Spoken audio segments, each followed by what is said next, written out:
السلام علیکم ورحمۃ اللہ وبرکاتہ۔ ناظرین اکرام،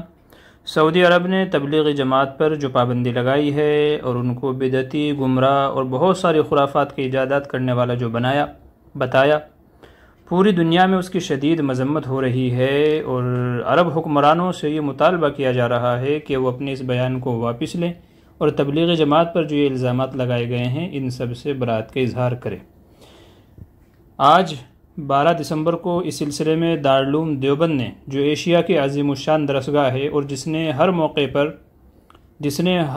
پر اور ہر بندے یا فرقے یا جماعت کے خلاف احقاق حق اور ابطال باطل کیا ہے، حق کا ساتھ دیا اور باطل کا انکار کیا، دارالعلوم دیوبند نے آج 12 دسمبر کو ایک اپنے لیٹر پیڈ پہ ایک پریس نوٹ شائع کیا ہے، جس میں سعودی عرب حکمرانوں سے مطالبہ کیا ہے کہ وہ جماعت تبلیغ پر اس طرح کے جھوٹے اور بے بنیاد الزامات نہ لگائے۔ چلیے پڑھ لیتے ہیں کیا کہا ہے دارالعلوم دیوبند کے اس لیٹر میں دارالعلوم دیوبند کے ذمہ داران نے۔ دارالعلوم دیوبند کے محتمم و شیخ الحدیث مولانا مفتی ابوالقاسم نعمانی نے مملکت سعودی عربیہ کے ذریعے تبلیغی جماعت کے خلاف مہم جوئی پر تشویش کا اظہار کرتے ہوئے کہا کہ حضرت مولانا محمد الیاس رحمۃ اللہ علیہ، جو دعوت تبلیغ کے بانی ہیں، دارالعلوم کے صدر مدرس شیخ الہند حضرت مولانا محمود حسن رحمہ اللہ کے تلامذہ میں سے تھے۔ انہوں نے تبلیغی جماعت قائم کی جس کے تحت اکابر کی مخلصانہ جد و جہد دینی و عملی اعتبار سے مفید رہی ہے۔ جزوی اختلافات کے باوجود جماعت اپنے مشن پر کام کر رہی ہے۔ کم و بیش تمام عالم میں اس کا کام پھیلا ہوا ہے۔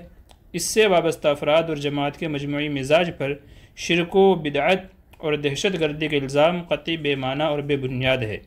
دارالعلوم دیوبند اس کی مذمت کرتا ہے اور حکومت سعودی عربیہ سے مطالبہ کرتا ہے کہ وہ اس سلسلے میں اپنے فیصلے پر نظر ثانی کرے اور تبلیغی جماعت کے خلاف اس قسم کی مہم سے اجتناب کرے۔ نیچے سائن ہے ابوالقاسم نعمانی، مولانا مفتی ابوالقاسم نعمانی، محتمم دارالعلوم دیوبند۔ آج کی تاریخ ہے 12 دسمبر 2021 اور دارالعلوم دیوبند کی مہر بھی ہے۔ جی ہاں ناظرین، دارالعلوم دیوبند کا یہی وتیرہ اور یہی طرز رہا ہے کہ ہر موقع پر، ہر زمانے میں جب بھی جہاں بھی غلط ہوا ہے تو دارالعلوم دیوبند نے اس کے خلاف آواز اٹھائی ہے۔ چنانچہ اپنے اسی فریضے کو ادا کرتے ہوئے مملکت سعودی عربیہ سے مطالبہ کیا ہے کہ انہوں نے تبلیغ جماعت کے خلاف جو الزام تراشیاں، جو الزامات لگائے ہیں، تہمتیں لگائی ہیں، تو وہ اس سلسلے میں نظر ثانی کرے۔ کسی نے ان کو بہکایا ہے، غلط ان کو گائیڈ کیا ہے اور تبلیغ جماعت پر غلط الزامات لگائے گئے ہیں۔ جماعت تبلیغ کے جو بانی تھے وہ بھی موحد تھے، صوفی تھے اور ہر قسم کے شرک و بدعات اور بت پرستی سے بری الذمہ تھے اور اس طرح کے کوئی اوصاف ان کے اندر نہیں تھے۔ لہٰذا ان کے اندر عیب جوئی کرنا، ان کو غلط الزامات سے متہم کرنا یا تبلیغی جماعت کو ضلالت و گمراہی، دہشت گردی سے متہم کرنا، یہ تمام باتیں بے بنیاد ہیں اور الزامات ہیں۔ اس لیے سعودی عرب کو چاہیے کہ وہ پھر سے اس سلسلے میں نظر ثانی کرے اور اگر چاہے تو دعوت و تبلیغ کے ذمہ دار ساتھیوں سے اس سلسلے میں بات چیت کرے، ان کے اپنے اصول و ضوابط کو معلوم کرے اور کیا نہج ہے، کیا طریقہ ہے اس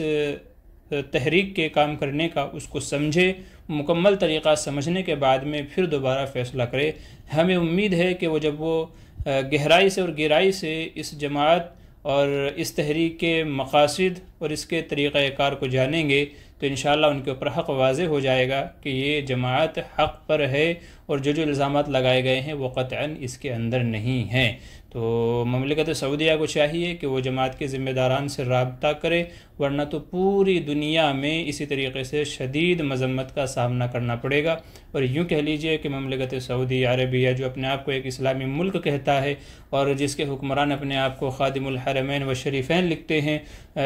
ان کی شبیہ داغدار ہوگی پوری دنیا میں کہ پوری دنیا میں جو یہ نیک کام ہو رہا ہے، بابرکت کام ہو رہا ہے، اس بابرکت کام کو عرب حکمرانوں نے دہشت گردی اور ضلالت و گمراہی کے ساتھ متصف اور متہم کر دیا ہے۔ اس لیے دارالعلوم دیوبند نے اپنا فرض منصبی سمجھتے ہوئے یہ گزارش کی ہے اور اپنے فیصلے پر نظر ثانی کرنے کی درخواست کی ہے۔ اللہ تعالیٰ ایسے ہی دارالعلوم اور ارباب دارالعلوم کو حق بات کہنے کی، حق اور سچ کا ساتھ دینے کی توفیق نصیب فرمائے اور ہر قسم کے آفات و بلیات اور ہر قسم کے شرور و فتن اور حاسدین کے حسد سے دارالعلوم اور ارباب دارالعلوم کی حفاظت فرمائے اور جو دارالعلوم کے معاونین ہیں اللہ تعالیٰ ان کے جان مال میں برکت عطا فرمائے۔ آمین ثم آمین۔